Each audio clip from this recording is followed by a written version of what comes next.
let's just start with the quarterback conversation. And it sparked a lot of debate, which led to some people going at Mike because of some of his tweets based off of intel that he had from that scrimmage.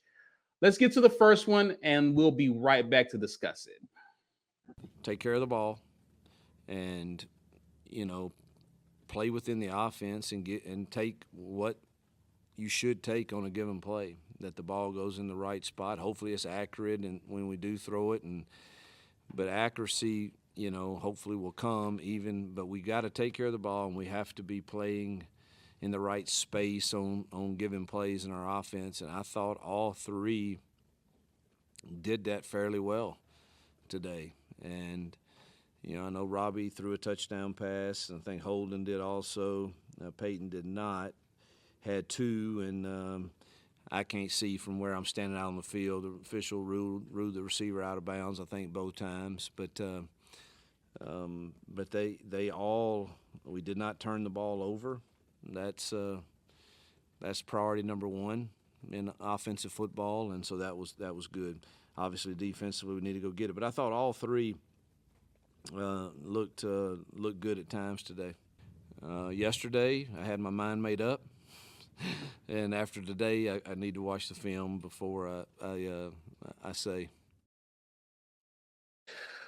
So those were Hugh Freeze's comments about QB. Let's just start overall with his assessment of the QB room. Something I mentioned to Mike G offline that I'll bring it to the entire group here. He was pleased with just the play of the QB room overall. And I know it's just one scrimmage. Fall camp just started not too long ago. But it seems to me, just based off of his comments, regardless of the quarterback, it seems like he's pleased with the floor perhaps being raised. Is what it seems like. Your initial assessment, I'll start with you, Ike, on that. What did you take from his comments? That everyone had an acceptable day at quarterback.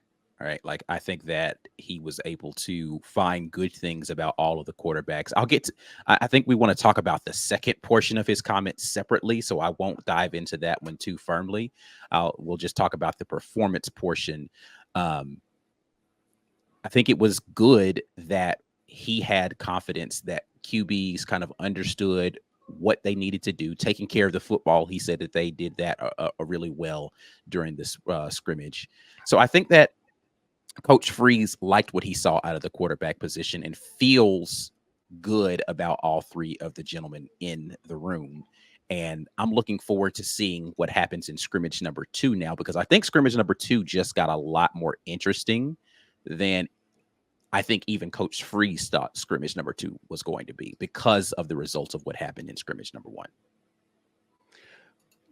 B. Will, your thoughts, and of course I'll pivot to Mike G to give his take on this as well, but your thoughts about Hugh Freeze's comments towards the end of that clip about thinking that he had his mind made up in terms of where he wants to go. Hugh Freeze has been very vocal about, or he's talked about wanting to start off with 3 guys. He already alluded to the fact that Hank is a young kid who's probably not going to have an opportunity to get first team reps. So it was going to be Gerner, Ashford, Thorne. And he wanted to narrow it down to 2. And it seems like he had his mind made up in terms of who those 2 would be. Doesn't seem like he's so sure today, or at least yesterday, prior to watching film. What do you make of that?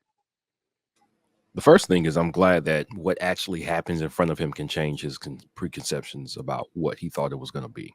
That's important for anybody who is in leadership, especially in this type of job. Don't get locked into what you think. What are they showing you? What's happening on the field?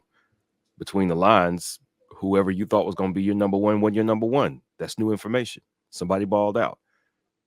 Practice is different from the game. By all accounts, TJ Finley was the most practiced warrior, get him in line, coach, all that stuff. But when the game started, he was turning the ball over. So we're done with that. We need something different. That was new information, and it should have been taken into account. It sounds like, without him saying any names, he had Thorne 1 or 2, and he might not anymore. And that's just me guessing. I don't know what that pecking order would be from Hugh Freeze, but he hasn't told us that yet. But when you say that one guy was the only guy who didn't throw a touchdown, okay. Now, I do realize that there were apparently some very close touchdowns, just out of bounds, that type of thing. But it doesn't surprise me that Robbie Ashford, being as hungry as we know he is, was going to make this a real competition because he's hungry and he's ready. And the same thing for Holden Geriner. I think both of those guys know that with a new regime, they don't have a lot of, like, I don't know, they aren't the number one picks for an NFL franchise where you invested this capital and all that stuff, so they're going to give you some years. Like, they don't have that. They have to be exceptional to kind of climb the depth chart in his head. And what I'm hearing is they actually did that with their performance. That's what it sounds like to me. I actually thought kind of the opposite. When you said that potentially his comments might mean that he had Thorne in the top 2 and maybe now he's number 3. I actually think that it might have been the opposite. He had Holden at number 3 and now he's considering pushing him up higher into the top 2. Now, I don't know where that means that Peyton Thorne sits or Robbie Ashford sits in that hierarchy, but I think that maybe he, in his mind, he was thinking it was a Thorne and Ashford race, and now he's like, well, maybe I need to go give another look to this Holden kid and see if he could potentially be one of my first 2. But yeah, that's kind of where I was thinking too. Mike, jump in here, man. You've had some thoughts. Yeah, look, so if you go back to spring and you look at Hugh Freeze, every time he was asked about a player, I haven't coached these guys. I have to assess these guys. I've got to look into these guys, right? And so after he did, we saw that his, I wouldn't even say his mind changed. I think he was just kind of alerted to the fact that there's more talent on this team than he believed. He said it about Damari Alston. He was like, man, we overlooked him. He's a really good back. Who did we hear about Saturday? Busted loose for touchdowns? Damari Alston. So coming into this, you had 2 guys who were the knowns, and then you brought in a guy, right? He said, I thought I had my mind made up. Conventional wisdom would tell you that the guy that he brought in and the guy who started a bunch of games last year were the prime candidates probably for 1 and 2. Somebody had to play well enough or bad enough to change the perception. Since he said they all took care of the ball, all we are left to assume is somebody who was in 3rd played well enough to be considered 1st or 2nd. Yeah. That's it. That's what we took from his comments. And my assumption is that it's Holden. There are some who think that it's Robbie that's putting a wrench in it, but we're not talking about the starter right now. We're talking about the top 2. Right. He was supposed to narrow it down to 2. He's got 3 quarterbacks vying for this, and he was supposed to narrow it down to 2. So yesterday, when I tweeted it out, it was primarily about how they finished in that scrimmage. Right. Now, you have to remember that it's about a whole body of work as well, too. Some people are saying, well, Mike, he's not going to lose it in one scrimmage. And what I'm trying to tell you is, who's to say that this scrimmage wasn't a microcosm that's about what's happened in the first week of camp? So 2 of them, like what I've consistently been hearing, I'm going to stick to the positive here. What I've consistently been hearing toward camp is that Holden Geriner Holden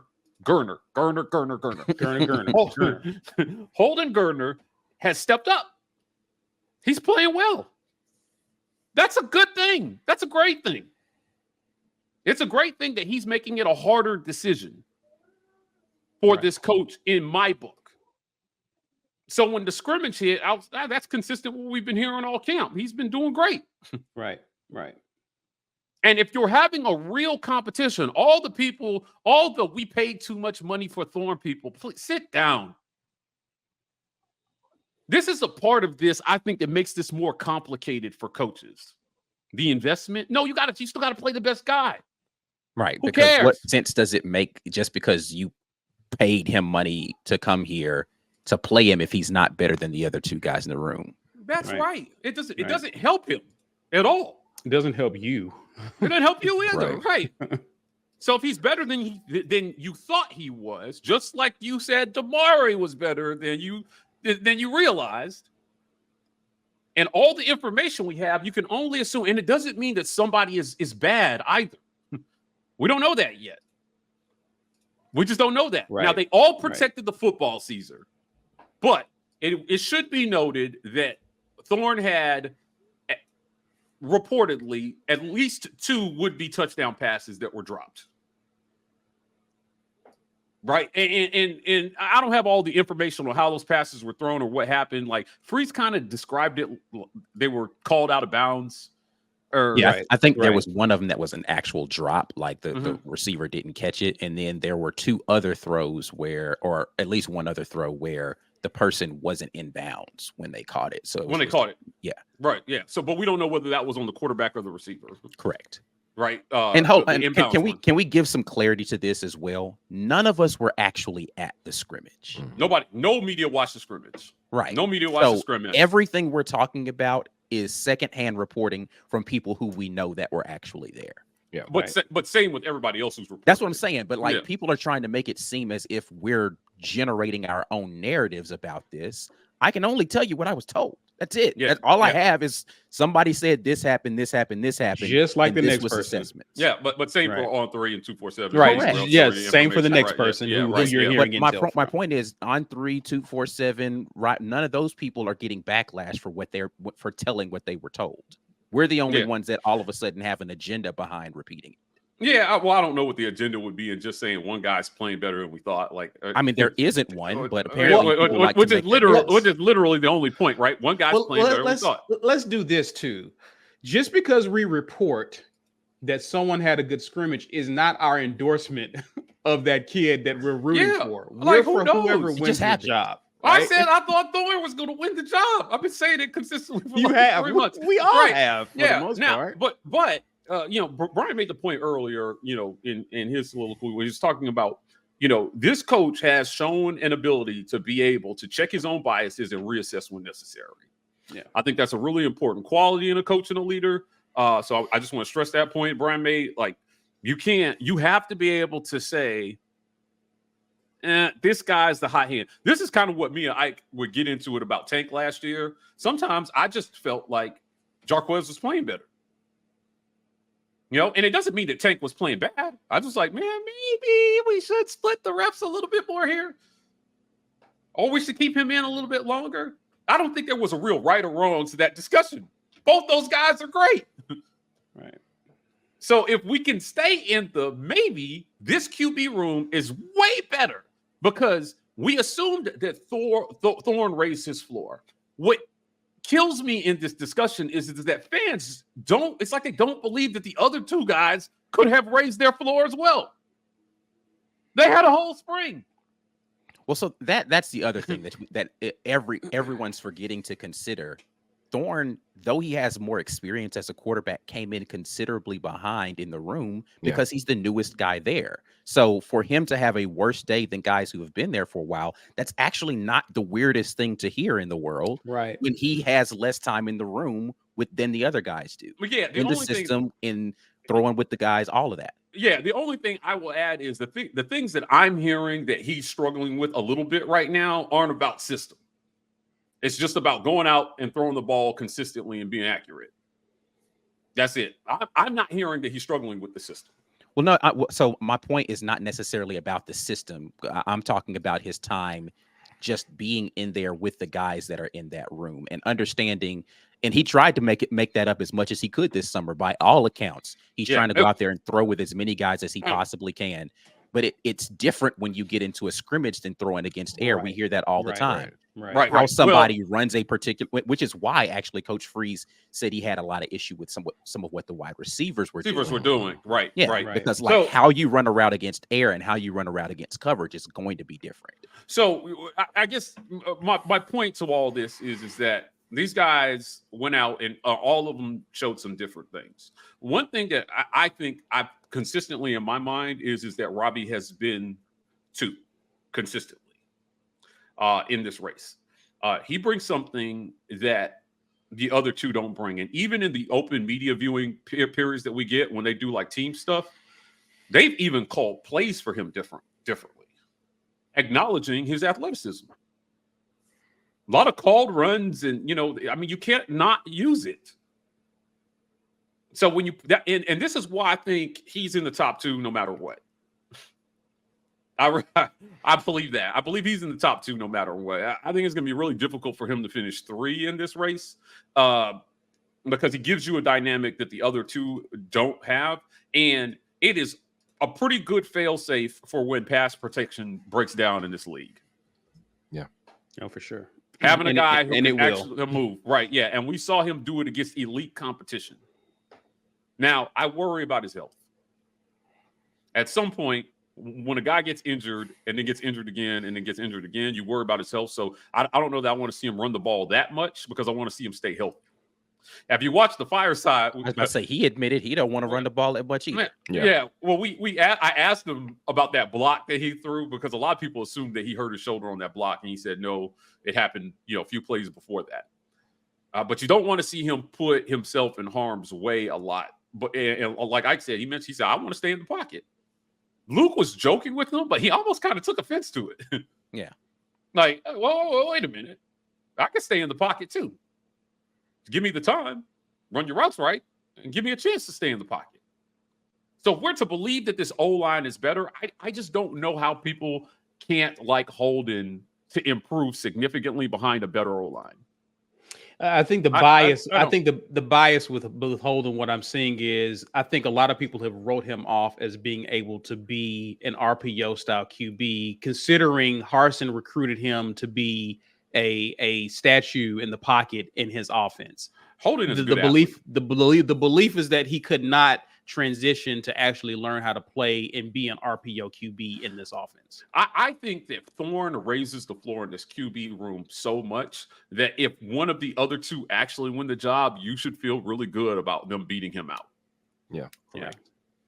Yeah. I don't see any of this, but anything is a positive for I'll say it again because these are the comments that get glossed over. All of this, I think, is a huge positive for Hugh Freeze. Okay. On that note, because remember, I asked this going into camp. I was like, some questions. If this competition heats up, is that a good thing or a bad thing? And I think us having more context in terms of what we're hearing from scrimmages, it sounds like a good thing because Hugh Freeze is already giving them positives. No one's turning the ball over. They're running the offense in the way that he wants to see it done. But it's the competition is heating up. Well, let me add this, Caesar. The only way it's not a good thing is that if what Brian mentioned earlier, if what you do in practice doesn't translate to the field, right? Sure. Because then you accidentally pick the wrong guy. Sure. What you hope is that what you're seeing in practice is real. This is why we believe it's so important to go ones versus ones and practice. Test it and make sure it's real. It's what makes Georgia and Bama and Ohio State, some of these guys, so good because they're not facing tougher competition week in and week out than they're seeing in practice. Yep. Yeah. I'm going against 5-star in practice. Courtney Taylor said, "Hey man, if I beat Carlos Rogers, who's going to stop me? He won the Thorpe. He was the best DB in all of college football in 2004." And sometimes, if you ask Courtney, it was every play, but like he was beating them. Creating that competition and that environment in practice, I think, is what's creating the dogs that Hugh Freeze is going to need on Sunday to go out and beat every opponent. Right. Or have a chance to beat every opponent. So you're hoping that these quarterbacks are getting that sort of, pressure. I had heard some comments about the quickness of Eugene. And how when he gets, he'll force you out of the pocket quick. He'll make you go plan B really quick is what I'm hearing. I'm like, wow, that's a good thing. He's creating some adversity for them to have to work through. So when you have a defense that can create adversity for the offense and an offense that can handle that adversity, you've got a formula for putting a really good football team on the field on Saturdays. Right. So we'll see how it goes. Listen, man, camp isn't over. Right. I tried to add the caveat that all this can change rapidly. I think that's how good this competition is. Right. I just think there's a really good competition going on. There's too many people that write off the guy with the least experience, and I just don't.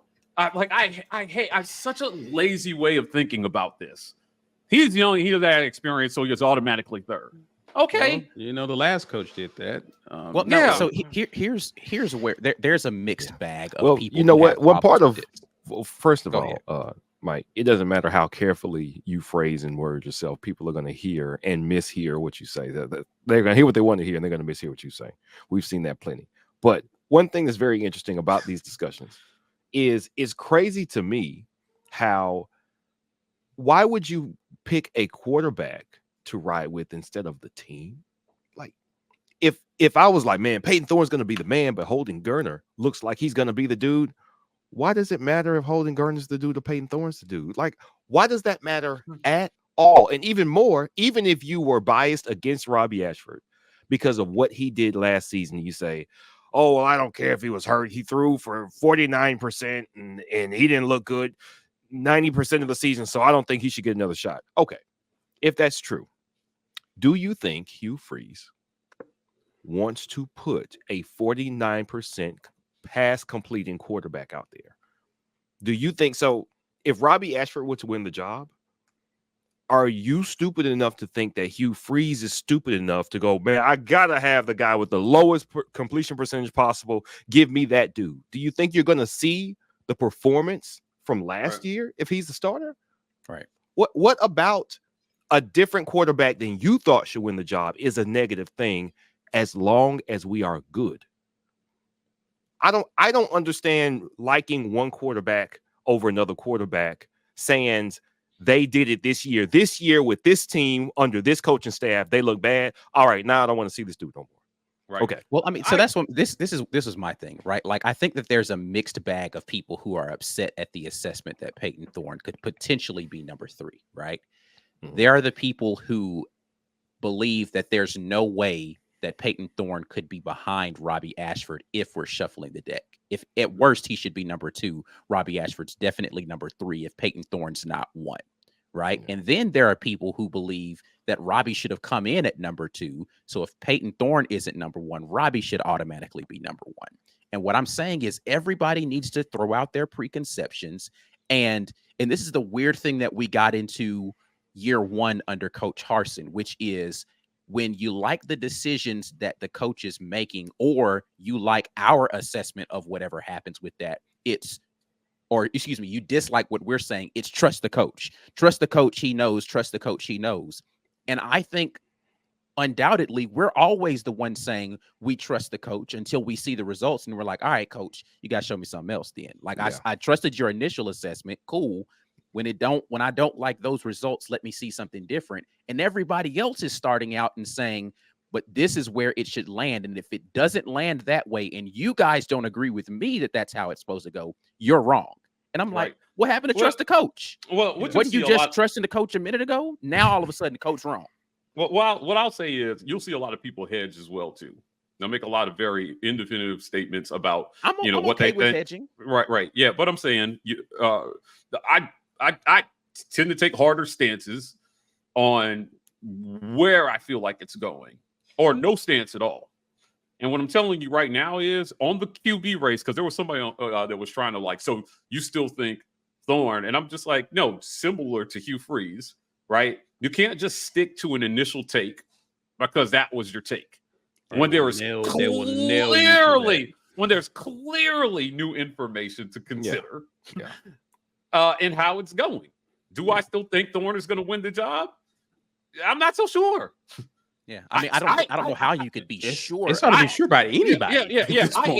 I expected him to do a lot better than what I've heard he's done the first week in camp. Same. That's where I'm at, and it doesn't mean that he still doesn't have time to make up this time.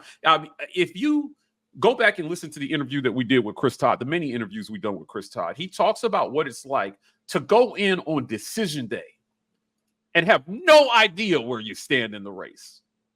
He said he had no idea. He said they called him in the third, and he was just thinking, well, I was taking reps third in practice, so that means I finished third. Gus and G built that moment for maximum drama, if you ask me. Yeah, they did. But when they told him that he was going to be the starting quarterback at Auburn University, he was shocked. But they felt like he had shown the consistency in practice and done the things that he needed to do to win the job. Now, he went out. What did he do that year? He went out and he set a record for most TDs thrown by a QB at Auburn that year in a season. So he validated their decision to do that, and he won it with no spring.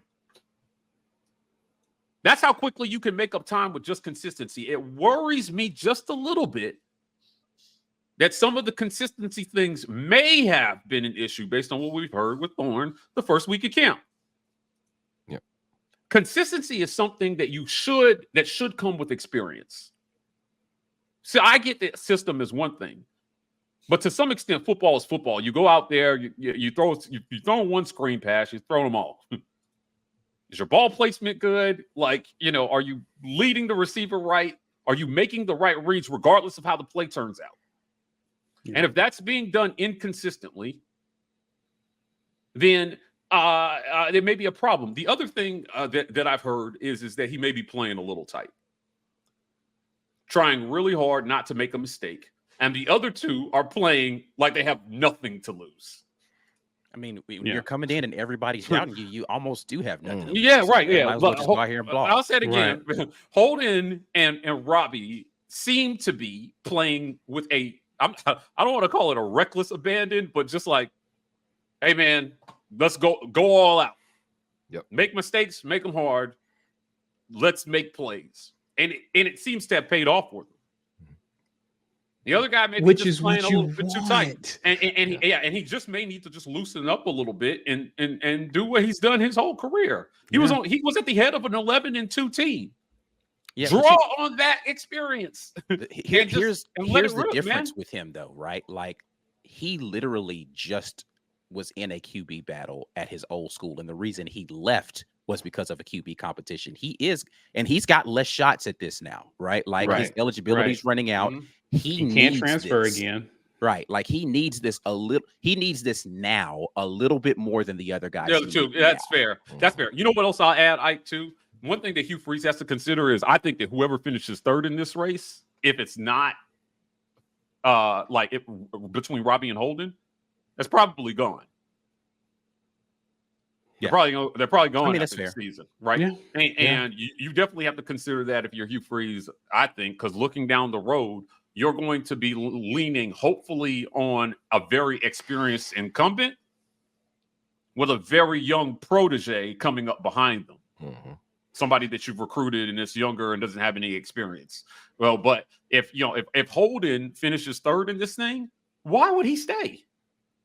He's gone. Right. And I think if you're Robbie, even though he doesn't have the free transfer left, it's the same thing. You finish third in this race, you've got to start looking at other options if you want to be a college QB. Yeah.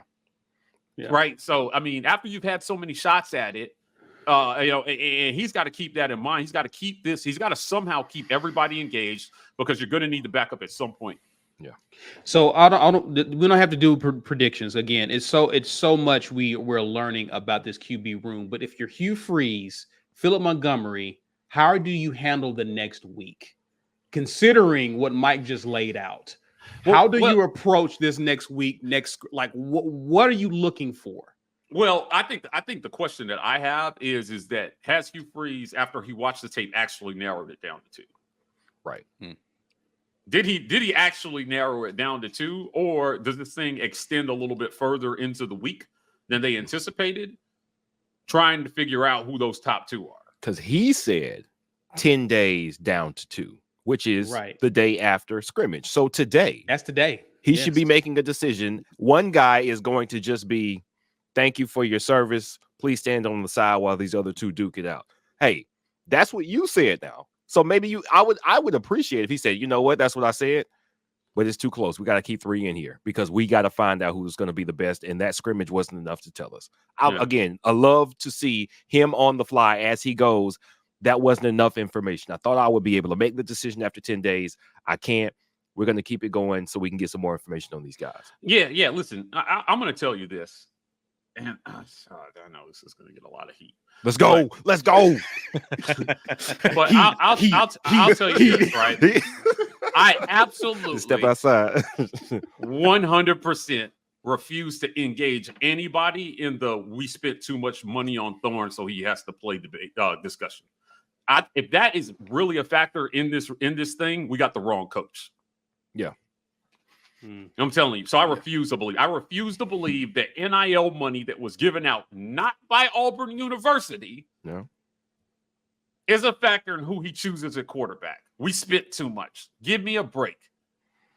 That's not happening anywhere with a championship culture. You see that happening in the NFL to teams' detriment frequently. Correct. Riding with a guy that you paid money to. Very few teams actually go, you know what? This guy who just got here is so much better than you that I just paid a lot of money to. Sit on the bench. We got you in case things go wrong, but this dude's just better. We're going to ride with him. You know what I think at the pro level B, that money guarantees that guy gets a better than fair shot. Right. But ultimately, if you're the coach, you got to play who gets you wins. Yeah. And they're never going to chastise you for winning, not with the guy that you paid a lot of money for, as long as you win. Mm-hmm. Right. So think about it this way. I know this is not exactly NIL, but to me, if you're looking at like a Stetson Bennett, JT Daniels type situation, theoretically, JT Daniels was the guy they paid a lot of money for. Yes. The guy they invested a ton in. And then you got walk-on Stetson Bennett. And Kirby said, doesn't matter how much we invested in this guy. It doesn't matter how much we thought he was going to be the guy. And everybody thought that first championship run, when is he going to go back to JT? Mm-hmm. When's he going to go back to JT? And he said, no, man, we're riding with Stetson. Bold move, Kirby. It paid off. All the way to the tune of back-to-back championships. Yeah. Now, Ike, you remember when I said, "Hey, man, I think Stetson's going to have to raise his game if they're going to go back to back in this thing." Mm-hmm. Georgia fans came in our comments and they were like, "What are you talking about? Our defense will cure cancer, right?" And I'm like, "What are you like? I know he's going to have to play better. He can't play the way he played last year and them not lose a game, certainly." And what did he do? He was one of the top passers in the nation last year. 4,500 yards. And it all goes back to the decision not to abandon him the season before. Mm-hmm. Because you invested in one guy a little bit more than you did the walk-on who you really invested nothing in. He walked on. So I just, again, for the people in the back, if we're really saying that investment in Thorne is a factor in whether he plays or not, that's really disappointing. And I'll tell you what, that's not what you pay $6 million a year for. You pay $6 million a year for the coach to make the tough decision in spite of those things. Those are the geniuses. Yeah. You know, I mean, I know B downplays it, but I'll go back right to kind of like Saban pulling Hurts in the national championship at halftime. You had one guy who was your guy you invested. He started a lot of games for you. If they had left him in and they had lost that game, I don't think anybody would have really toasted Saban for that, for not putting a true freshman in at halftime. They probably would have lost. But I still think it was still thought it was a bold move to throw a guy in like that, man. A freshman. You recruited well enough that he went in there and he gave you just enough juice to win it. And you look great. Yeah. That's what I'm talking. That's what you pay top dollar for, though. A lot of guys would have been scared to make that decision. If I'm going to lose it making the safe decision because nobody will toast me for that. Go bold, man. What would be bolder than Holden coming from the back of the pack when nobody was talking about him seriously winning this job and they're winning it? I think that would be something. It'll be an amazing story for sure. Right. Or Robbie, the guy who everybody essentially wrote off because, again, they cannot conceive that he raised his floor somehow over the offseason. Mm-hmm. But that was supposed to be the Peyton Thorne effect, right? That's part of why you brought him in. Yes. Either he's going to win the job or these other dudes are going to raise their game if they want to compete with him. If you want to compete with 2,800 yards, 2,800 yard floor, Holden has to raise his game from like 0 to 100. Right. And Robbie's got to turn up from 60 to 90. That's part of why you brought him in, to create this, to improve the other guys. And I think that has worked. Even if your guy may not, even if he's not living up to the expectation after one scrimmage, and again, he can come back next scrimmage and just murder it and Thorne go off. Thorne can turn on. Yeah. I'm so excited to hear what comes from it. I don't know how anybody could not be excited about this. I prefer this over the fact that you have a clear number one and the other two are like, there's a gap between 2 and 3. Like, I'm happy to hear this versus we know who the number one guy is, and it's not even close. That was Malzahn for about 10 years. Robbie Ashford has the most to gain from improving his floor because of the intangibles that he brings. If he improves his floor, you play him. Yeah. You play him. In this league, having a quarterback that's just as athletic as anybody he's going to face opposite side of him on the ball is just such an advantage to have. It makes defenses play you 11 on 11. If he cannot, then you've got to look at, assuming that the offensive line is going to play to a level that allows those guys to sit in the pocket a majority of the time. You've got to look at the other two, right? And I don't know why Holden would be left out of that, man. He was a highly regarded recruit. He's got a great arm. I would argue he's the best arm talent in that room. He's the best pure pocket passer, and he deserves a shot. This is the first time in a long time I feel like we've had a real QB battle. Yes. This feels like a real QB battle. I don't see that as anything but positive, no matter who wins it. Good conversation so far, guys. We got a lot to talk about still.